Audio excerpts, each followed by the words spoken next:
Welcome to Life is Hard TV, the life show for the rest of us. You've tuned into the Wine Channel. We're here again at the Glenroe Spirit Shop, Monroe, Connecticut, with resident wine expert Jon Haight. And Jon also has a great website, wineunwrapped.com. Did I get that right? That's right.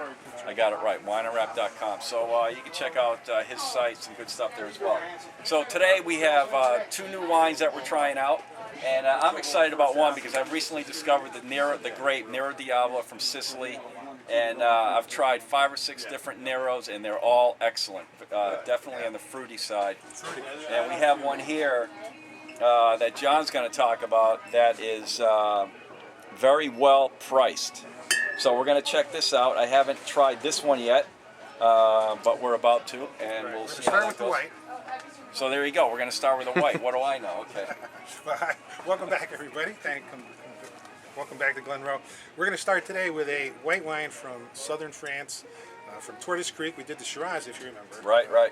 And this is a Viognier, and even that sounds French. You know, you hear that word for Viognier. And it's kind of an interesting grape. It almost went extinct. It was planted in France, got down to about 15 acres. And it was almost gone. It was endangered. How long ago was that? Around the 60s, 1960s. No kidding. And then it rebounded.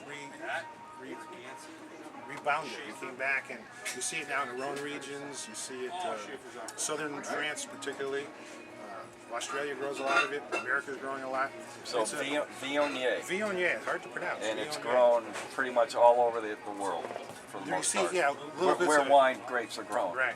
And one thing that you almost always see with it is you do get a little bit more yellow color. Yeah, I've never heard of it, by the way. How would you classify this as far as like a Chardonnay or a Pinot Grigio? Is it sweet, dry? A lot of times when you smell them, they smell sweet because you get a floral, peachy smell. And I'm an expert, so. Yeah, see, he's picking it up though. But it'll often smell sweet, but it's not. It's dry. Very sweet. It can be made as a dessert, but most people don't. So you get By the way, I highly recommend using a little plastic cup for tasting. That's right. Yeah, you get more of the aroma and the flavor that way. And it reminds you of... Can't smell any of the plastic at all.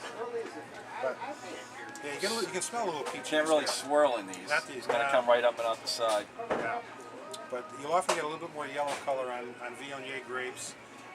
Then as you taste it, you get kind of that peach, stone fruit, sometimes floral, sometimes lychee. This is a little bit lighter one, so you're not going to get some of that. You know, I forgot to swish it and swirl it. I think I should try that again. I always forget that. Take another shot. Plus, it's a good way to get extra wine. One thing about wine tasting here at Life is Hard TV, we get a lot of free wine. Not a lot, but you know, a couple of ounces. Because it's illegal. Why do we have to use these small cups? Well, they have basically illegal in the state. Yeah, there's a limit. You can only have so many bottles opened. We're not supposed to have food. So, you know, Connecticut's pretty restricted in their laws. So watch him. He's chewing, getting it all over his tongue. Very sweet to me. It tastes like Chardonnay. I'm not a Chardonnay fan. Yeah, that's in the Chardonnay family, I would have to say. Well, it's a the shape of the bottle, too, isn't it? Isn't that a Chardonnay-shaped bottle? Yeah, they call that a Burgundy bottle, yeah. Burgundy Okay. has, the white is always Chardonnay. One other grape. Chardonnay is always in this shaped bottle, isn't it? Pretty much? Pretty much. Basically, everybody's using Burgundy for the bottle. That's another fact right there on Life is Hard TV, the wine channel. Chardonnay is usually going to be in this shaped bottle. Right, this Pinot is called the Bordeaux bottle. Bordeaux type bottle. Yeah, with the high Pinot shoulders. Grigio, Sauvignon Blancs. It's interesting. I don't. So I kind of, you know, maybe I was. It was kind of a mental thing. I was expecting Chardonnay since it was in that shape bottle, but it tastes very sweet to me. Is that accurate? Do you think it's fruity? sweet? It's fruity. No, it's a dry. You get a little bit of acidity, but it's the fruit. What you're tasting is the fruit is. All right, now we're going to go to the red. Okay. And Dave, you said you've had some Neros before. Yes. So I've had 5 or 6 different types. This is the Lamura from Sicily, and Sicily is very warm. Grapes get very ripe, and this particular grape very dark colored. Big fruit, jammy almost. I'd say it's a little bit like our Zinfandel in some ways. Right. But and Neros are grown only in Sicily or in no, that region? No, they can be grown in other parts of Italy, but okay. you see more of it in Sicily.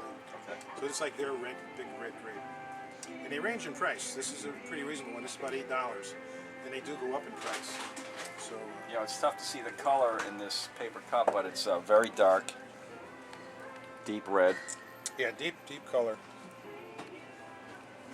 And when you taste it, you're always going to get big explosive fruit. And you see, it doesn't cheat you on flavor.